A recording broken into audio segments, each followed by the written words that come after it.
En marzo de 1995, una joven mexicana de 20 años estudiaba psicología en California. Tenía todo por delante. Una beca, un futuro, y la convicción de que el mundo podía ser un lugar más justo. Era una noche en una discoteca de Santa Ana. Conoció a un hombre que no conocía. Y esa noche cambió el rumbo de los siguientes 20 años de su vida. Lo que esa joven hizo después es una de las preguntas morales más difíciles que este canal ha tenido que plantear. ¿Qué haría usted si el sistema no le escuchara? ¿Qué haría si la única persona que le creyó tomó una decisión que usted nunca pidió? Hoy en Expediente Resuelto, 3 casos que ponen a prueba lo que entendemos por justicia. 3 historias donde la víctima y el culpable no siempre están donde esperábamos encontrarlos. Y los 3 están cerrados. Bienvenido a Expediente Resuelto. Si es tu primer episodio, este canal existe para contarte la verdad sobre crímenes reales de México y Latinoamérica. Sin sensacionalismo, sin especulación. Solo los hechos, la investigación y la justicia. Cada episodio cubre 3 casos documentados, cerrados, con sentencia. Suscríbete y activa la campana para no perderte ninguno. Y si ya eres parte de la comunidad, déjame en los comentarios desde qué ciudad de México nos estás viendo. Empecemos. Norma Patricia Esparza nació en 1974 en El Taray, un pequeño municipio rural en las afueras de Aguascalientes, México. Era la mayor de varios hermanos en una familia que, como tantas familias mexicanas de aquellos años, tomó la decisión de emigrar a Estados Unidos en busca de mejores condiciones de vida. Se instalaron en el condado de Orange, en el sur de California, cuando Norma Patricia era todavía una niña. Creció en ese condado, aprendió inglés sin perder el español, y fue construyendo paso a paso una trayectoria académica que sus padres miraban con orgullo. El condado de Orange en los años 80 y 90 era una mezcla de comunidades latinas migrantes y suburbios anglosajones de clase media. Las familias mexicanas que llegaban allí en aquella época vivían entre 2 mundos. El mundo de sus padres con los valores y las costumbres que traían de sus estados de origen. Y el mundo de los vecinos anglosajones donde estudiaban sus hijos y donde se suponía que debía construirse el futuro. Norma Patricia aprendió a moverse en los 2.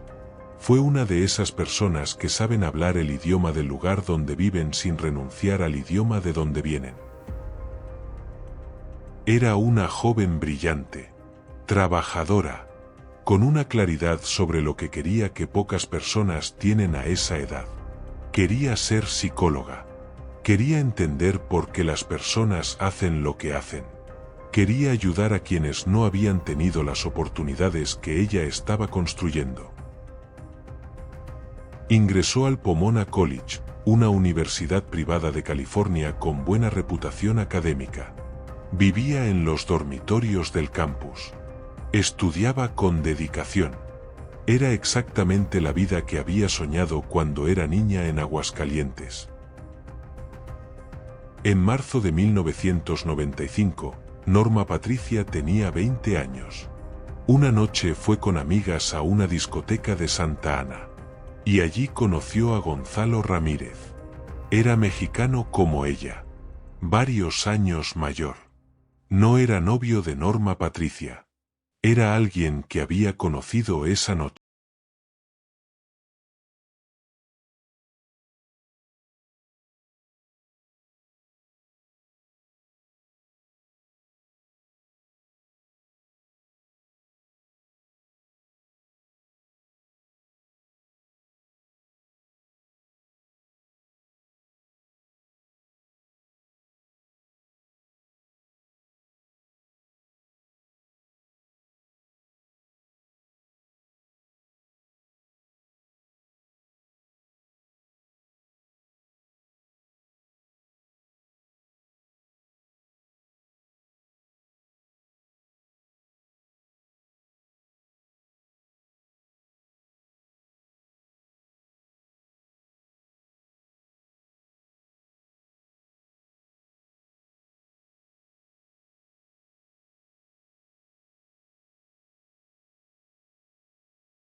sino como una garantía legal. En Estados Unidos, un cónyuge no puede ser obligado a testificar contra el otro. Gianni Van lo sabía. Y Norma Patricia, que tenía 20 años, que acababa de presenciar un asesinato y que vivía con miedo, lo sabía también. El matrimonio entre Norma Patricia y Gianni Van no fue una decisión libre. Fue la única salida que ella veía. Casarse con el hombre que la amenazaba significaba al menos que ese hombre tenía incentivo para mantenerla viva. Que mientras fueran cónyuge y cónyuge el riesgo de que cumpliera sus amenazas era menor. Esa no es una lógica de amor. Es una lógica de supervivencia. Y es la lógica que Norma Patricia aplicó a los 20 años con los recursos que tenía. El matrimonio duró casi 10 años. 10 años de vivir con el hombre que había usado su agresión como palanca. 10 años de cargar con un secreto que no podía decirle a nadie. Ni a su familia en California. Ni a sus amigos del campus. Ni a los compañeros del trabajo que fue consiguiendo mientras construía su carrera. 10 años de actuar con normalidad por fuera mientras por dentro todo pesaba. Se casaron. Vivió con Gianni Van durante años. Un matrimonio construido sobre una amenaza que no podía decirle a nadie. Un matrimonio donde cada día que pasaba era un día más de silencio obligado. Un matrimonio que duró hasta que en 2004 decidió que ya era suficiente. Se separaron. Se divorciaron. Y Norma Patricia tomó una decisión que probablemente le costó mucho tomar. Se fue. Se fue lejos.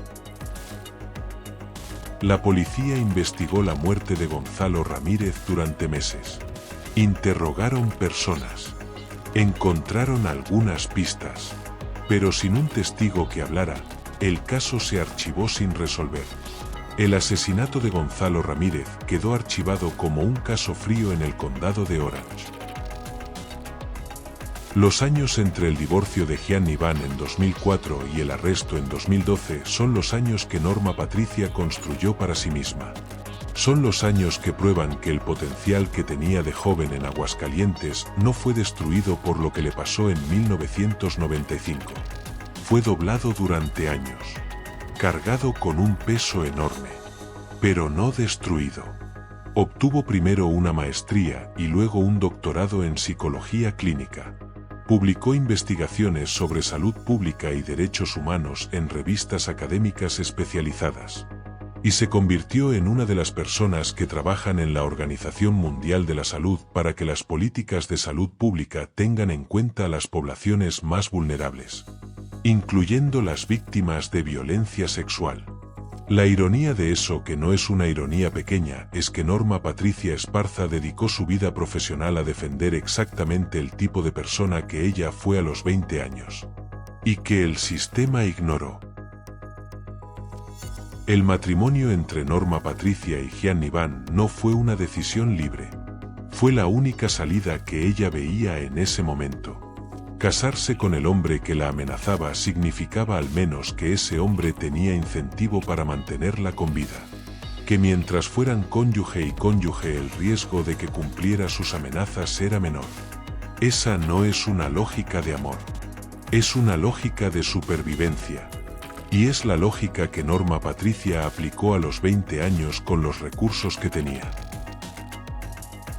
El matrimonio duró casi 10 años. 10 años de vivir con el hombre que había usado su agresión como palanca de control. 10 años de cargar con un secreto que no podía decirle a nadie. Ni a su familia en California. Ni a sus amigos del campus. Ni a los compañeros de trabajo que fue consiguiendo mientras construía su carrera. 10 años de actuar con normalidad por fuera mientras por dentro todo pesaba. Viajó a Europa. Obtuvo su doctorado en psicología, con todos los años de trabajo y sacrificio que eso implica. Se convirtió en investigadora de la Organización Mundial de la Salud en Ginebra, Suiza. Se casó de nuevo con un activista defensor de los derechos humanos. Tuvieron una hija. Construyó, ladrillo por ladrillo, la vida que siempre había querido. La que tenía derecho a tener desde aquella noche de 1995. Una vida de trabajo, de conocimiento, de familia. Una vida que la Norma Patricia de 20 años en el dormitorio universitario se habría merecido sin pasar por todo lo que pasó para llegar hasta ahí. Hasta que el 17 de octubre de 2012, Norma Patricia Esparza tomó un vuelo de Ginebra a Estados Unidos para asistir a una conferencia académica. Era investigadora con contrato oficial con la OMS. Viajaba con credenciales de trabajo. Era exactamente el tipo de profesional que ambos países, México y Estados Unidos, tienen interés en proteger. Y sin embargo en el aeropuerto la esperaban agentes del condado de Orange con una orden de arresto. Las autoridades del condado de Orange habían reabierto el caso del asesinato de Gonzalo Ramírez. Habían encontrado testigos nuevos. Habían obtenido declaraciones que apuntaban a los mismos nombres de siempre. Y el nombre de Norma Patricia Esparza aparecía en todas ellas. La arrestaron en el aeropuerto. Con 38 años de edad, doctorado en psicología, trabajo en la OMS, hija pequeña, y marido que acababa de recibir un diagnóstico de cáncer. Norma Patricia Esparza fue detenida y procesada por homicidio.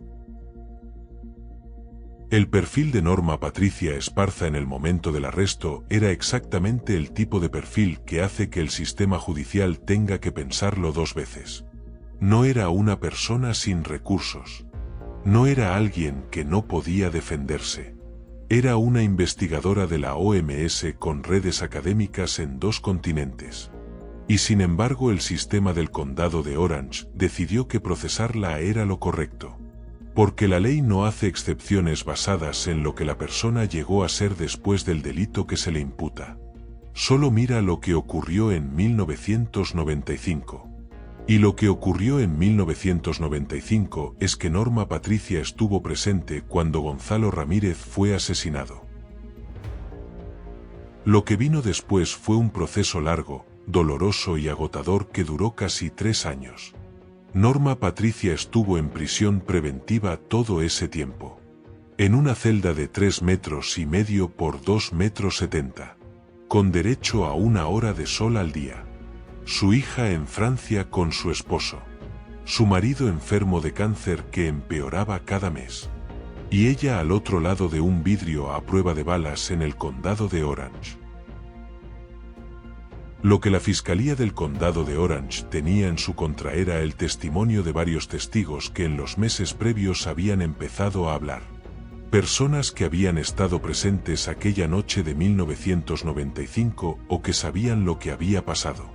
Cuyas declaraciones construían un relato en el que Norma Patricia no era simplemente una persona que estaba ahí, sino alguien que había participado en la identificación del agresor, que había estado presente cuando los golpes comenzaron, y que durante 17 años había guardado silencio. Para la Fiscalía ese silencio era el delito. Para los activistas ese silencio era la consecuencia natural de haber sido víctima en un sistema que no la escuchó. El caso generó un debate que dividió a México y a las comunidades latinas de California. Activistas contra la violencia sexual protestaron frente a los tribunales. Argumentaban que el sistema estaba mandando el mensaje más destructivo posible a las víctimas de agresión sexual. Que si denunciar no funciona y callar te lleva a la cárcel, ¿qué se supone que debe hacer una mujer? La Fiscalía argumentaba que Norma Patricia había presenciado un asesinato, que había callado durante 17 años, y que ese silencio la convertía en cómplice, independientemente del contexto. En 2015, Gianni Van fue juzgado y condenado a cadena perpetua por el asesinato de Gonzalo Ramírez. Shannon Ray Gries fue condenado a 25 años. Diane Tran a 4 años. Cody Tran murió en un altercado con la policía antes de poder ser juzgado. El 15 de julio de 2016, Norma Patricia Esparza se presentó ante el juez del condado de Orange. Había llegado a un acuerdo con la Fiscalía. Se declararía culpable de complicidad en homicidio a cambio de una pena reducida. Su abogado Jack Early explicó ante los medios que Esparza tomó esa decisión porque no quería correr el riesgo de ir a juicio y perder la oportunidad de criar a su hija, que entonces tenía 7 años. La sentencia fue de 6 años de prisión. Para ese momento llevaba casi 4 años encarcelada en prisión preventiva. Fue trasladada a la prisión de Chowchilla, en California, y quedó en libertad en 2018. Lo que el caso Esparza expone es una contradicción que el sistema judicial de muchos países todavía no ha resuelto. Por un lado, el sistema pide a las víctimas de agresión sexual que denuncien, que confíen en las autoridades, que pongan en manos del Estado la responsabilidad de hacer justicia. Por otro lado, ese mismo sistema, en demasiadas ocasiones, no investiga esas denuncias con la seriedad que merecen, no protege a las víctimas de las represalias del agresor, y en algunos casos como el de Norma Patricia termina procesando a la víctima por las consecuencias de no haber confiado en él. Los activistas que protestaron fuera del tribunal en 2016 llevaban carteles que decían una frase que resonó mucho más allá de California. Callar no es ser cómplice. Esa frase encapsula el debate de fondo que el caso Esparza pone sobre la mesa. ¿En qué momento el silencio de una víctima de violencia se convierte en un delito? ¿Y quién tiene autoridad moral para responder esa pregunta? La Fiscalía dijo que la ley es clara. Los activistas dijeron que una ley que criminaliza a las víctimas por no haber confiado en un sistema que sistemáticamente las falla no merece el nombre de justicia. Ambos argumentos son sólidos. Ambos son incómodos. Y el caso de Norma Patricia Esparza nos deja con los dos, sin que uno cancele al otro. Hoy Norma Patricia Esparza vive en Europa. Trabaja de nuevo en investigación relacionada con derechos humanos y salud pública.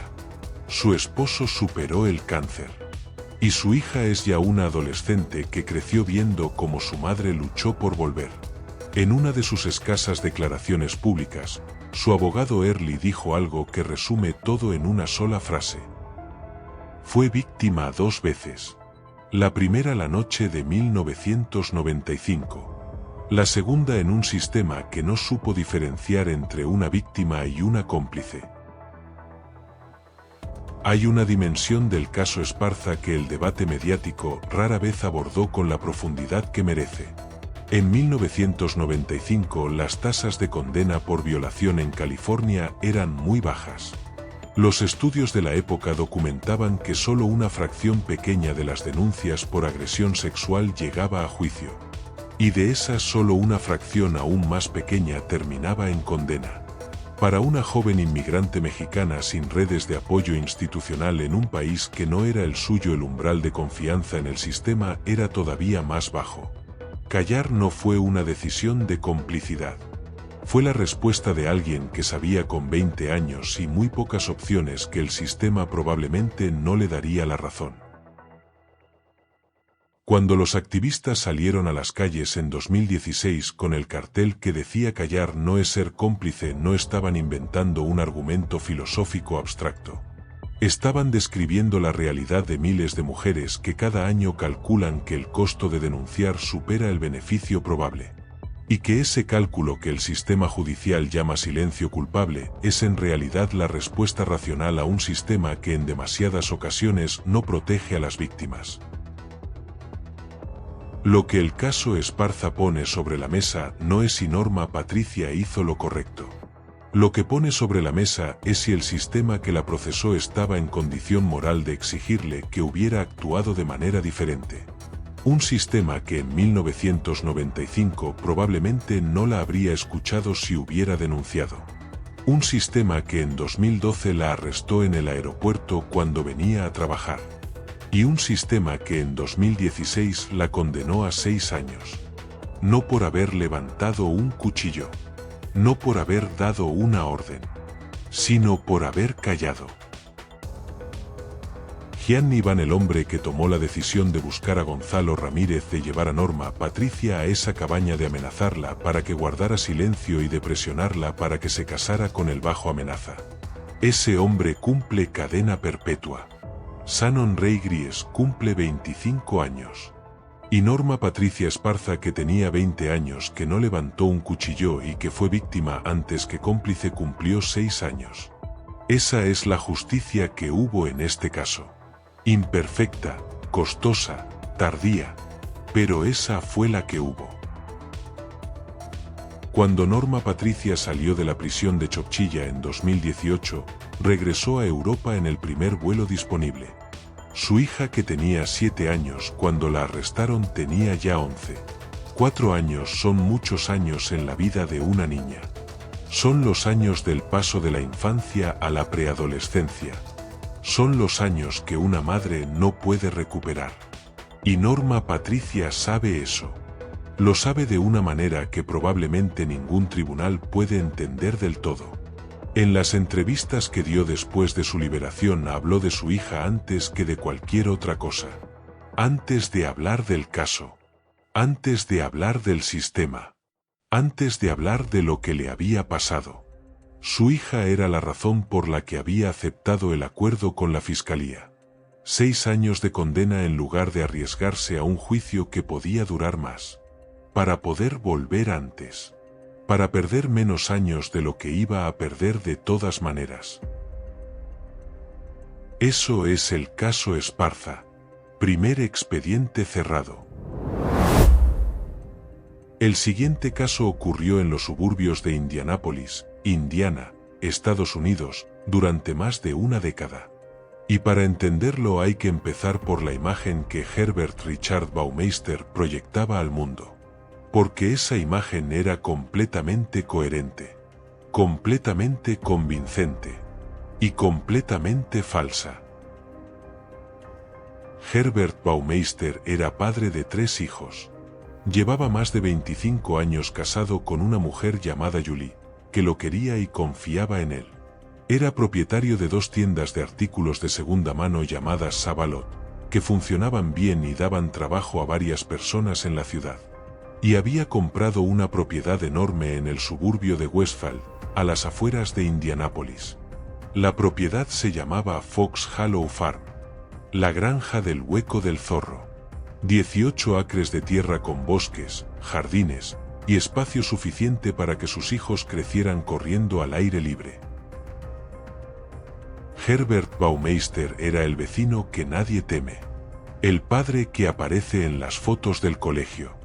El empresario que saluda en el estacionamiento. El hombre cuya vida parece exactamente lo que parece. Estable, tranquila, normal. Nadie veía lo que ocurría por las noches cuando su familia estaba de viaje. Herbert Richard Baumeister nació en Indianápolis en 1947. Desde adolescente mostró señales de comportamiento que sus padres y maestros encontraban difíciles de explicar. Era inteligente pero errático. Capaz de funcionar con normalidad en algunos contextos e incapaz de controlar sus impulsos en otros. En algún momento de su infancia desarrolló comportamientos que los adultos a su alrededor eligieron ignorar o minimizar. No hubo intervención temprana. No hubo diagnóstico. No hubo tratamiento. Solo un niño que crecía con algo dentro que nadie supo ver ni nombrar. Los médicos, años después, cuando ya no había nada que salvar, especularían con un diagnóstico de esquizofrenia que nunca fue identificado ni tratado durante su vida. En su vida adulta aprendió a construir una máscara funcional. Una imagen pública que satisfacía todas las expectativas sociales que el entorno tenía de un hombre de su posición. Construyó un negocio. Se casó. Tuvo hijos. Compró una propiedad grande. Proyectó estabilidad. Y por dentro mantenía algo que nadie veía. Algo que había estado ahí desde mucho antes. Y que cada vez necesitaba más para seguir funcionando como el hombre normal que todos creían que era. Los psicólogos forenses que analizaron el caso Baumeister después de su muerte describieron un patrón consistente con lo que la literatura clínica llama psicopatía de alto funcionamiento. Una condición que permite a algunas personas mantener una apariencia de normalidad funcional en sus relaciones sociales y laborales, mientras al mismo tiempo no experimentan empatía real hacia las personas de su entorno. Para Baumeister, su familia, su negocio, sus vecinos eran elementos de un escenario. No eran personas con vida interna.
Que habría dado si el desaparecido hubiera sido una persona en una situación social diferente. El primer hilo que jalaría todo empezó en 1994, un año antes de que la investigación formal comenzara. El hijo mayor de los Baumeister tenía 15 años ese año. Estaba jugando en el bosque de la propiedad una tarde normal cuando encontró algo en la tierra. Un cráneo humano. El niño lo llevó a la casa. Se lo mostró a su madre Julie. Y Julie confrontó a Herbert con lo que su hijo había encontrado. Herbert Baumeister no se inmutó. Le explicó a su familia que su padre había sido médico anestesista, que tenía una colección de material anatómico y huesos de sus años de estudio, que probablemente había dejado algunos en la propiedad sin darse cuenta. Julie Baumeister quería creerle. Llevaba 25 años construyendo una vida con ese hombre. Tenían 3 hijos juntos, un negocio juntos, una casa juntos, un futuro juntos. Quería creerle. Y lo creyó. O intentó creerlo. Pero en 1995, un año después de que su hijo encontrara el cráneo, Julie misma contactó a la policía de Indianápolis para reportar su preocupación sobre el comportamiento de Herbert. No específicamente sobre los huesos, sino sobre su comportamiento general. La policía no siguió la pista. No investigaron. No volvieron a llamar a Julie. Y Herbert Baumeister siguió siendo Herbert Baumeister durante otro año más. Ese año de diferencia tuvo un costo que nunca podremos calcular con exactitud. Mientras Julie Baumeister intentaba convencerse de que todo estaba bien, en otro lugar de Indianápolis alguien ya estaba buscando. Varias familias de hombres desaparecidos habían contratado a un investigador privado. Un hombre que llevaba meses intentando conectar los casos de desapariciones que la policía no había podido resolver. Jóvenes que habían salido una noche del centro de la ciudad y no habían vuelto, cuyas familias llamaban a la policía y recibían la misma respuesta, que eran adultos, que tenían derecho a irse si querían, que probablemente habían decidido empezar de nuevo en otro lugar. El investigador privado encontró a Mark Goodyear. Mark Goodyear había estado en Fox Hollow Farm. Había conocido a un hombre que se hacía llamar Brian Smart en uno de los bares del centro. Había aceptado su invitación de ir a su propiedad. Y durante esa noche Brian Smart lo había presionado insistentemente para participar en juegos de asfixia alrededor de la piscina. Mark Goodyear sintió en algún momento de esa noche que estaba a punto de no salir de esa casa. Encontró la manera de irse. Salió de Fox Hollow Farm con vida. Y durante años no habló de ello. No por cobardía, sino porque hablar significaba exponer su sexualidad en una ciudad y una época donde eso tenía consecuencias. Porque la policía probablemente no le habría creído. Porque el costo de hablar era mayor que el de callar. Hasta que el investigador privado lo encontró y le preguntó. El investigador llevó el testimonio de Goodyear a la policía de Indianápolis. La policía identificó el nombre Brian Smart como un alias de Herbert Richard Baumeister. Y en 1996, con Baumeister de viaje, solicitaron una orden de registro para Fox Hollow Farm. Julie Baumeister abrió la puerta. Les dijo que podían pasar. Y se quedó mirando cómo los investigadores entraban al jardín donde habían crecido sus hijos. Lo que encontraron en los bosques y jardines de la propiedad fue una escena que los investigadores con décadas de experiencia describieron como una de las más perturbadoras que habían presenciado. Más de 10.000 fragmentos de huesos humanos, quemados, triturados, esparcidos por toda la extensión de los 18 acres. Como si alguien los hubiera sembrado en la tierra con la misma naturalidad con que se siembran bulbos en primavera. 10.000 fragmentos de huesos humanos. En el mismo jardín donde los hijos de Herbert Baumeister habían crecido. En la tierra donde sus perros corrían. En los bosques donde ese niño de 15 años había encontrado el cráneo y su padre le había dicho que era material médico de su abuelo. La policía emitió una orden de detención contra Baumeister. Pero Baumeister no estaba en Indiana. Estaba en Ontario, Canadá. El 9 de julio de 1996, fue encontrado muerto en un parque de Ontario. Había muerto de una herida de bala autoinfligida. Tenía 49 años. Nunca fue interrogado. Nunca se le imputaron cargos. En su nota de suicidio no mencionó a ninguna de sus víctimas. No dio nombres. No dio explicaciones. Herbert Richard Baumeister se llevó sus secretos a la tumba. Con la tecnología disponible en los años 90, los investigadores lograron identificar a 8 de las víctimas. Pero el proceso se detuvo poco después por falta de financiamiento del condado. Los 10.000 fragmentos de huesos quedaron almacenados en cajas en un centro universitario de Indianápolis. Y las familias que esperaban saber qué había pasado con sus hijos, sus hermanos, sus padres, siguieron esperando. Esperaron décadas. En 2022, un familiar de una de las posibles víctimas localizó en redes sociales al nuevo forense del condado de Hamilton, Jeff Hellison. Le escribió un mensaje privado preguntando si era posible retomar la identificación con las nuevas tecnologías de ADN disponibles. Hellison respondió que sí y formó un equipo con el FBI, la Policía Estatal de Indiana, y un laboratorio de genealogía forense de Texas llamado OTRAM.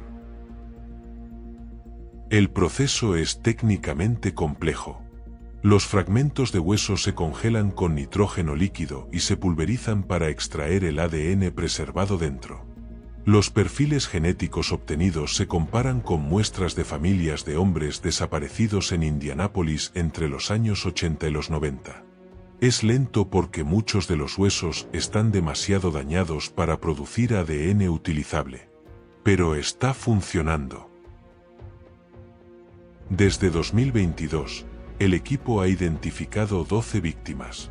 Entre ellas Allen Livingston, Jeffrey Jones, Manuel Reséndez, John Bayer, Richard Hamilton, Stephen Ale, Allen Broussard, Roger Godlet, Michael Kearney y Daniela Joran. 12 nombres que ahora tienen una historia. Y 12 familias que después de entre 20 y 40 años saben lo que ocurrió. Allen Livingston tenía 27 años cuando desapareció en agosto de 1993. Su madre Sharon Livingston murió sin saber la respuesta. En 2022, su sobrino Eric Pranger escribió al forense Hellison preguntando si era posible investigar.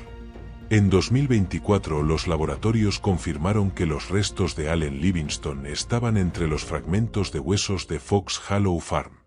31 años después de su desaparición. Su madre no vivió para saberlo. La hermana de Allen Livingston reflexionó sobre lo que significa eso. Al menos lo sabes. El miedo a lo desconocido es lo peor. El simple hecho de saber implica una multitud de emociones. Quería saber pero no quería saber. Cada nombre que el equipo de Hellison logra identificar representa semanas de trabajo de laboratorio. Muestras que se envían y se procesan. Comparaciones que se hacen contra miles de perfiles en las bases de datos. Y al final una llamada telefónica a una familia, que en muchos casos no ha hablado del asunto durante años. Porque hablar de alguien que desapareció sin explicación es doloroso. Porque la ausencia sin resolución crea una herida que no cierra del todo. Y porque llamar a la policía cuando tu hermano o tu hijo o tu amigo desapareció en los años 90 después de salir a un bar gay muchas veces terminaba mal. Con preguntas incómodas. Con silencios que decían más que las palabras. Con la sensación de que el sistema no te tomaba en serio. Esas familias esperaron décadas. Y ahora un forense del condado de Hamilton les llama para decirles que encontraron a su ser querido. En fragmentos. En cajas. Pero encontrado.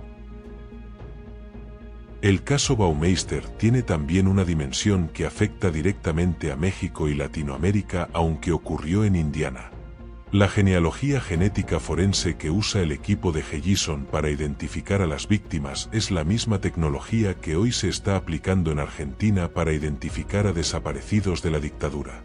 Y que organizaciones de familiares de desaparecidos en México están empezando a explorar para los casos de personas que nunca aparecieron después de ser secuestradas por el crimen organizado. Es una tecnología que conecta el caso de Fox Hollow Farm en Indiana con los predios clandestinos de Tijuana, con los fosas de Guerrero, con todas las tierras de Latinoamérica que guardan restos que todavía no tienen nombre. Jeff Hellison calcula que al menos 17 de las víctimas de Baumeister todavía no tienen nombre, y que el trabajo podría tardar varios años más en completarse. Algunos de esos hombres podrían no tener familia que los esté buscando, o tener familia que no sabe a dónde preguntar, o haber vivido alejados de sus seres queridos precisamente para poder ser quienes eran. Esos son los casos más difíciles. Los huesos que tienen un perfil genético pero no tienen todavía un nombre. Herbert Baumeister no fue condenado. Nunca hubo juicio. Nunca hubo sentencia. Nunca hubo nada que se parezca a la justicia formal que merecen sus víctimas. Solo 10.000 fragmentos de huesos en cajas. Un equipo de científicos que trabaja pacientemente. Y familias que llevan décadas esperando escuchar un nombre. Julie Baumeister, la mujer que vivió durante 25 años con un asesino serial sin saberlo, fue la persona que le abrió la puerta a la policía en 1996. Cuando la investigación concluyó y se conoció la magnitud de lo que había ocurrido en Fox Hollow Farm, Julie Baumeister se divorció del hombre con quien se había casado. Y luego él murió antes de que pudiera ser procesado. Julie Baumeister nunca habló públicamente sobre cómo vivió todo aquello. Sobre cómo reconcilió el hombre que conocía con el hombre que resultó ser. Sobre lo que significa que sus 3 hijos crecieran corriendo en un jardín que era un cementerio. Esas preguntas no tienen respuesta pública. Y probablemente no la tengan nunca. El trabajo de identificación que lidera Jeff Hellison tiene una dimensión que va más allá del caso Baumeister. En los años 90, cuando la policía descubrió Fox Hollow Farm, la tecnología forense disponible permitía comparar ADN solo si había muestras de referencia muy bien conservadas. Eso limitaba enormemente cuántas víctimas podían ser identificadas. Hoy la genealogía genética forense usa bases de datos de ADN que cualquier persona puede voluntariamente compartir cuando busca conocer sus orígenes. Y esa información cruzada con los perfiles genéticos extraídos de los fragmentos de hueso permite identificar a personas incluso cuando no hay familiares directos que hayan dado muestra. Porque a veces hay primos lejanos que no saben que están conectados con alguien que desapareció hace 30 años. Y esa conexión genética lejana puede ser suficiente para dar un nombre a unos huesos. En México, Argentina, Colombia y Chile, hay miles de casos de desapariciones forzadas y crímenes sin resolver donde las víctimas nunca fueron identificadas. Muchos de esos casos ocurrieron en periodos donde las autoridades no solo no buscaban respuestas, sino que activamente obstaculizaban las investigaciones. La genealogía genética forense abre una posibilidad nueva para esas familias. No todos los casos tendrán resolución. No todos los fragmentos de hueso producirán ADN utilizable. Pero la posibilidad existe. Y eso ya es algo que hace unos años no existía. En 2025 el equipo de Hellison recibió financiamiento adicional del estado de Indiana para continuar el trabajo de identificación durante al menos 3 años más. Ese financiamiento llegó en parte gracias a la presión de las familias de las víctimas. Y en parte gracias a la cobertura mediática que el caso recibió cuando se publicaron los primeros resultados de identificación en 2022. Hay algo en eso que merece reconocerse. El trabajo de identificación de las víctimas de Baumeister pudo haberse quedado en 8 nombres identificados en los años 90 y nada más. Pero alguien en 2022 le escribió un mensaje a un forense por redes sociales. Y ese mensaje fue el inicio de todo lo que siguió. Eso no resuelve el caso. No hace justicia formal porque Baumeister nunca fue condenado. Pero sí hace algo que en términos humanos puede ser igual de importante. Da nombres a personas que los habían perdido. Y eso es lo que queda cuando la justicia formal no pudo llegar. Ese es el caso Baumeister. Segundo expediente. Parcialmente cerrado. El tercer caso de hoy no ocurrió en México. Ocurrió en Guaymallén, una ciudad pegada a Mendoza, en el oeste de Argentina. Pero lo cuento hoy porque ilustra algo que los tres casos de este episodio tienen en común. La violencia que más cuesta creer es la que viene de las personas más cercanas. Y este caso es uno de los ejemplos más perturbadores que existen de esa realidad. Rolando Aquino tenía 35 años. Era almacenero en Guaymallén. Tenía un hijo de 9 años llamado Elías, de su relación anterior. Y llevaba varios años viviendo con Karen Oviedo, de 32 años, con quien había formado una pareja estable. Eran una familia ensamblada. El tipo de familia que en Argentina, en México y en toda Latinoamérica es cada vez más común. Una pareja que se une y construye algo juntos con los hijos que cada uno trae de su historia anterior. Karen Oviedo era, según todos los que la conocían, una mujer tranquila. La pareja estable de Rolando. La que cuidaba la casa y preparaba la comida. La que cuando Elías enfermó la primera vez acompañó a Rolando al hospital y parecía tan afectada como él. O eso creyeron todos. En julio de 2019, Elías, el hijo de 9 años de Rolando, murió. Los médicos lo atribuyeron a una enfermedad súbita. Un cuadro clínico que no generó mayor alarma en el sistema de salud. Un niño que enfermó y murió. Una tragedia para la familia, pero sin señales que hicieran sospechar algo más. 18 meses después, el domingo 7 de febrero de 2021, a las 3 de la tarde, Rolando Aquino comenzó a vomitar violentamente en el living de su casa. Se desmayó. Cayó al suelo. Karen Oviedo llamó a la ambulancia. Cuando los paramédicos llegaron, ella los recibió en la puerta. Tranquila. Sin la desesperación que normalmente muestra alguien que acaba de ver caer a la persona con quien vive. Rolando Aquino fue trasladado de urgencia al hospital. Murió 2 días después. Los médicos determinaron que la causa de muerte fue una intoxicación severa por una sustancia desconocida que había ingerido. Ese diagnóstico poco habitual hizo que la fiscal Cecilia Ríos se interesara en el caso. No era un infarto. No era un accidente cerebrovascular. Era una intoxicación por algo que Rolando Aquino había comido o bebido. La fiscal ordenó que se investigara formalmente. Y mientras esperaba los resultados del análisis toxicológico completo, revisó el historial médico de toda la familia. Y encontró el caso de Elías. El niño de 9 años que había muerto 18 meses antes. El niño al que los médicos habían atribuido una enfermedad súbita sin mayor investigación. La fiscal ordenó que se revisara con detalle la historia clínica de Elías Aquino. Los resultados llegaron meses después y cambiaron todo. Elías Aquino había muerto por intoxicación con etilenglicol, la misma sustancia que acabó con la vida de su padre. El etilenglicol es el componente principal de los líquidos anticongelantes para automóviles.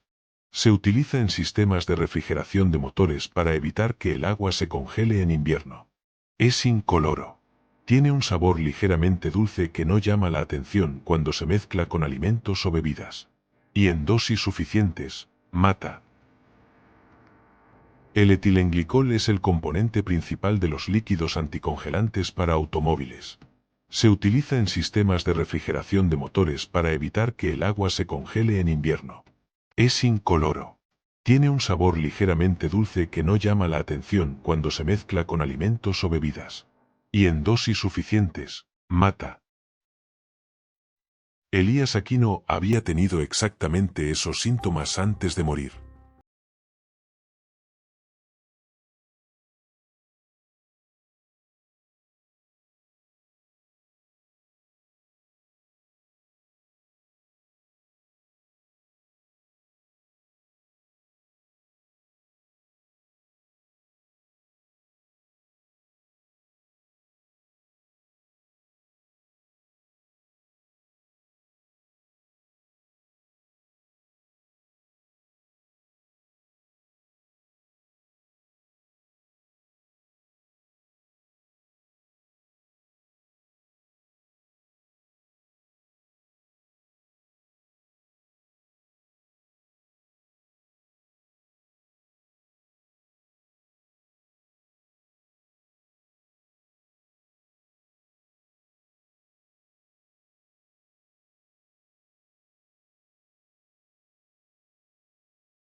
Años, era un obstáculo. Un heredero legítimo. Alguien que podría reclamar lo que era suyo. Karen Oviedo decidió eliminar primero al niño y después al padre. La madre biológica de Elías se llama Marta. Vivía en otra ciudad y tenía acuerdo de visitas con Rolando para ver a su hijo. Cuando Elías murió en julio de 2019, los médicos le dijeron que había sido una enfermedad súbita. Marta lloró a su hijo y siguió con su vida porque no había otra opción. Cuando la fiscal la llamó en 2021 para decirle que iban a revisar la historia clínica de Elías, Marta no entendió al principio de qué se trataba. Cuando los resultados llegaron y la fiscal le explicó lo que habían encontrado, Marta tardó en procesar lo que le estaban diciendo. Su hijo había sido envenenado. El niño no había muerto de una enfermedad. Había muerto porque alguien que vivía en su casa le había dado etilenglicol en la comida. Dosis pequeñas durante semanas. Hasta que su organismo de 9 años no pudo más.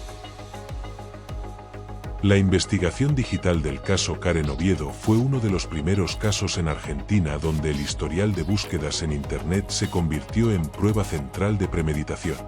Los investigadores forenses digitales recuperaron búsquedas que Oviedo había hecho con varios meses de antelación. Búsquedas sobre qué dosis de etilenglicol provoca daño renal en personas de baja masa corporal. Búsquedas sobre los síntomas que produce una intoxicación por esa sustancia. Y búsquedas sobre cuánto tiempo tarda en actuar y cómo se manifiesta en análisis clínicos estándar. Esa última búsqueda era especialmente reveladora. Porque mostraba que Karen Oviedo no solo quería envenenar de manera que no fuera detectado. Quería que los médicos vieran algo que pareciera una enfermedad ordinaria. Y durante más de un año con Elías lo consiguió. El fiscal Gustavo Fellman, que se opuso a la solicitud de prisión domiciliaria en 2026, dijo algo que resume el peso del caso. Karen Oviedo tiene 2 hijas que la necesitan. Es cierto. Pero Elías Aquino tenía 9 años y también necesitaba a alguien que lo protegiera. Y la persona que debía protegerlo fue la que lo mató. La prisión domiciliaria no es un derecho. Es una medida excepcional para casos excepcionales. Y este caso no califica como excepcional en ese sentido. En noviembre de 2022 comenzó el juicio por jurados en el Polo Judicial de Mendoza. Karen Oviedo había elegido ser juzgada por 12 ciudadanos en lugar de un juez técnico. Era su derecho procesal. Y también fue un error de cálculo que pagaría caro. Los 12 jurados escucharon durante días el testimonio de médicos forenses que explicaron con detalle cómo actúa el etilenglicol en el organismo. Escucharon las declaraciones de la madre de Elías, que describió los meses previos a la muerte del niño. Los síntomas que tenía. Lo decaído que estaba. Lo mucho que lo extrañaba cuando no estaba con ella. Y escucharon el análisis de la fiscal sobre los tiempos, los métodos y la premeditación. El 1 de diciembre de 2022, los 12 jurados deliberaron y emitieron su veredicto. Culpable de homicidio agravado por utilizar un procedimiento insidioso y engañoso en la muerte del menor Elías Aquino, y de homicidio agravado con el agravante del vínculo en la muerte de su pareja Rolando Aquino. La jueza dictó la pena máxima que permite la ley argentina: prisión perpetua. Karen Oviedo fue trasladada a la cárcel de mujeres de Almafuerte, en Mendoza, donde permanece hasta hoy. Durante el juicio, Marta estuvo presente en la sala todos los días. Escuchó cada testimonio, cada análisis forense, cada declaración de testigos. Y cuando los jurados leyeron el veredicto de culpable, ella estaba sentada en la primera fila, con una foto de Elías en las manos. Cuando la jueza dictó la pena perpetua, Marta salió de la sala sin hablar con los periodistas. No había palabras que fueran suficientes. No había un comentario para los micrófonos que le devolviera a Elías. En mayo de 2026, los abogados de Karen Oviedo solicitaron prisión domiciliaria. El argumento era que sus 2 hijas propias, de 7 y 10 años, la necesitaban en casa. La madre de Elías se presentó a esa audiencia y le pidió a la jueza que recordara que Elías también era un niño, que también tenía una madre, y que esa madre no tuvo la opción de llevárselo a casa. Al momento de publicar este episodio, Karen Oviedo sigue en la cárcel de Almafuerte, condenada a prisión perpetua, por el niño de 9 años, y por el hombre que dormía a su lado. El caso de Karen Oviedo en Argentina generó un debate sobre los crímenes dentro del núcleo familiar que en Latinoamérica todavía resulta difícil de abordar. No porque no ocurran, sino porque resulta casi imposible de aceptar que ocurran. La familia es el lugar donde se supone que estamos seguros. La persona que nos cocina es la persona en quien más confiamos. Y cuando esa confianza es usada como arma, el daño va más allá del crimen en sí. Destruye la capacidad de confiar en cualquier cosa que parezca normal. Los médicos que atendieron a Elías en julio de 2019 vieron síntomas que en retrospectiva eran completamente coherentes con una intoxicación por etilenglicol. Pero no buscaron eso porque nadie les dio razón para buscarlo. Porque el entorno familiar parecía estable. Porque la madre sustituta estaba ahí tranquila en el hospital. Porque nada por fuera de los síntomas decía que eso era un envenenamiento. El sistema de salud no falló por incompetencia. Falló porque estaba diseñado para responder a lo que es visible. Y la violencia de Karen Oviedo era invisible porque había construido durante años una apariencia de normalidad que nadie tenía razones para cuestionar. La fiscal Cecilia Ríos, que lideró el caso desde el principio, habló en varias entrevistas sobre lo que le resultó más difícil del proceso. No fue demostrar la culpabilidad de Karen Oviedo. Fue explicarle al jurado cómo una persona puede planear fría y metódicamente el asesinato de un niño de 9 años. Porque el jurado de 12 ciudadanos ordinarios tenía que aceptar algo que iba contra su manera de entender el mundo. Que una persona que vive con un niño, que lo conoce, que lo cuida, que lo lleva al médico cuando está mal, pueda ser al mismo tiempo la persona que lo está matando. Esa contradicción fue el centro del juicio. Y los 12 jurados al final la aceptaron, porque las pruebas eran imposibles de ignorar. La fiscal Cecilia Ríos, que lideró el caso desde el principio, habló en varias entrevistas sobre lo que le resultó más difícil del proceso. No fue demostrar la culpabilidad de Karen Oviedo. Fue explicarle al jurado cómo una persona puede planear fría y metódicamente el asesinato de un niño de 9 años. Porque el jurado de 12 ciudadanos ordinarios tenía que aceptar algo que iba contra su manera de entender el mundo. Que una persona que vive con un niño, que lo conoce, que lo cuida, que lo lleva al médico cuando está mal, pueda ser al mismo tiempo la persona que lo está matando. Esa contradicción fue el centro del juicio. Y los 12 jurados al final la aceptaron, porque las pruebas eran imposibles de ignorar. Hay un elemento del caso que la prensa argentina cubrió con detalle y que conviene mencionar. Karen Oviedo tenía 2 hijas propias de un vínculo anterior. Las niñas vivían con ella en la misma casa donde ocurrieron los envenenamientos. Eran pequeñas cuando ocurrieron los hechos. Y la fiscal tuvo que evaluar si también ellas estaban en riesgo. La investigación concluyó que Karen Oviedo no había representado una amenaza para sus propias hijas. Lo que la motivaba era económico y estaba dirigido específicamente a Rolando y a Elías como herederos. Sus propias hijas no eran un obstáculo para sus planes. Al contrario, eran parte del patrimonio que pensaba heredar. Esa frialdad en la planificación fue uno de los elementos que más impactó al jurado durante el proceso. No fue un crimen de impulso, fue un crimen de cálculo. Y ese cálculo incluía saber exactamente a quién había que eliminar y a quién no. La condena de prisión perpetua no restaura a Elías Aquino. No devuelve los 9 años que tenía cuando murió. No le da a Marta, su madre, los años que le faltaban para ver crecer a su hijo. Pero pone un nombre a lo que ocurrió. Y cierra la posibilidad de que Karen Oviedo pueda hacerlo de nuevo. Por eso existe la justicia. No para deshacer lo que ya pasó, sino para poner un límite a lo que puede seguir pasando. Antes de cerrar el caso Karen Oviedo, hay un dato que conviene dejar claro porque a veces se confunde en los reportajes sobre este caso. Las 2 hijas propias de Karen Oviedo, las que ella tuvo de un vínculo anterior a Rolando Aquino, están siendo cuidadas por familiares. No están en ningún tipo de riesgo. Y el argumento que usaron sus abogados para pedir la prisión domiciliaria en 2026, que es que las niñas la necesitan en casa, es un argumento que la madre de Elías Aquino escucha con un dolor que es muy difícil de describir. Porque Elías también la necesitaba a ella. Elías necesitaba a su madre biológica Marta, que vivía en otra ciudad y solo lo veía en las visitas pactadas.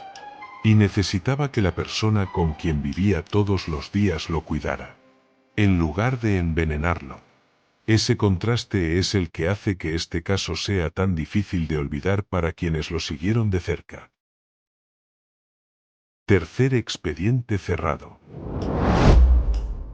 Antes de cerrar este episodio, quiero hablar de algo que los 3 casos de hoy tienen en común y que no suele mencionarse. En los 3 casos hubo personas que supieron algo antes de que la investigación oficial lo descubriera. En el caso de Norma Patricia, el entorno de Gianni Van sabía lo que había pasado en esa cabaña. Pero nadie habló porque no era su asunto. Porque meterse en los problemas de los demás no es bien visto. En el caso de Baumeister, Mark Pullier sabía lo que había vivido en Fox Hollow Farm desde que ocurrió. Y durante años no habló. No por cobardía, sino porque hablar tenía un costo demasiado alto. Y en el caso de Karen Oviedo, los médicos que atendieron a Elías vieron síntomas que en retrospectiva eran coherentes con una intoxicación. Pero no buscaron eso porque nadie les dio razón para buscarlo. 3 casos. 3 momentos en que el sistema podría haber intervenido antes. Y 3 momentos en que no lo hizo. No por maldad, sino porque los sistemas están diseñados para responder a lo que es visible. Y la violencia más devastadora rara vez es visible hasta que ya es demasiado tarde.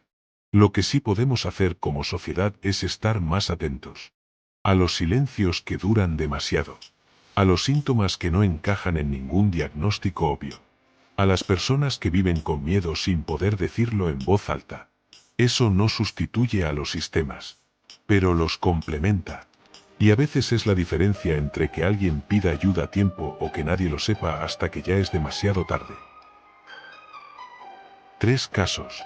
3 momentos en que el sistema podría haber intervenido antes. Y 3 momentos en que no lo hizo. No por maldad, sino porque los sistemas están diseñados para responder a lo que es visible. Y la violencia más devastadora rara vez es visible hasta que ya es demasiado tarde. Lo que sí podemos hacer como sociedad es estar más atentos a los silencios que duran demasiado, a los síntomas que no encajan en ningún diagnóstico obvio, a las personas que viven con miedo sin poder decirlo en voz alta. Eso no sustituye a los sistemas, pero los complementa. Y a veces es la diferencia entre que alguien pida ayuda a tiempo o que nadie lo sepa hasta que ya es demasiado tarde.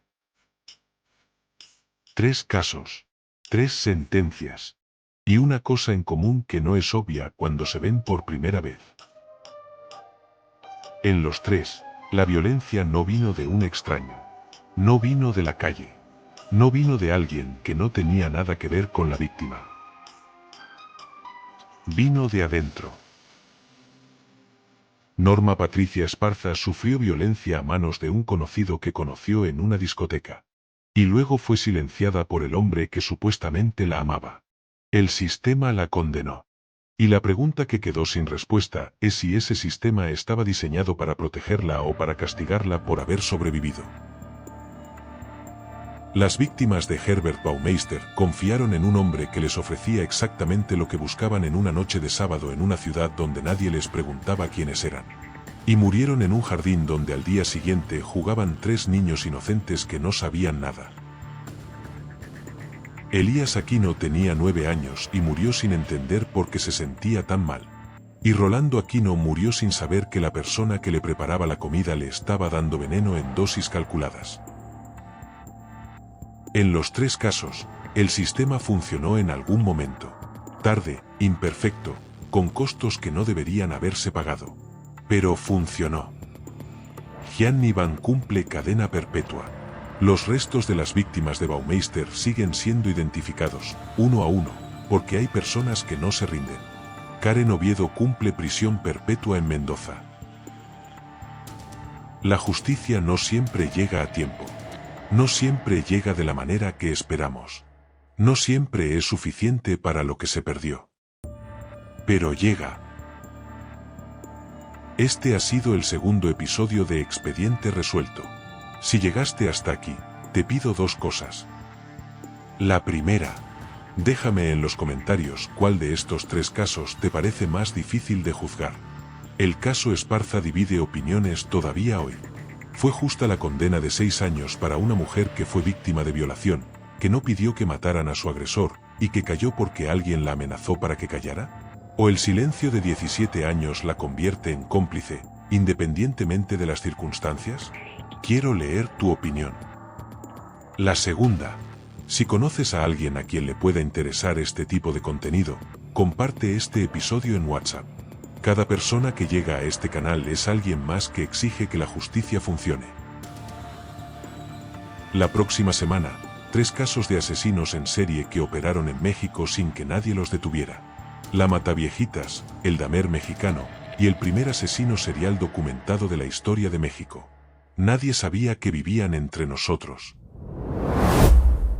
Expediente cerrado.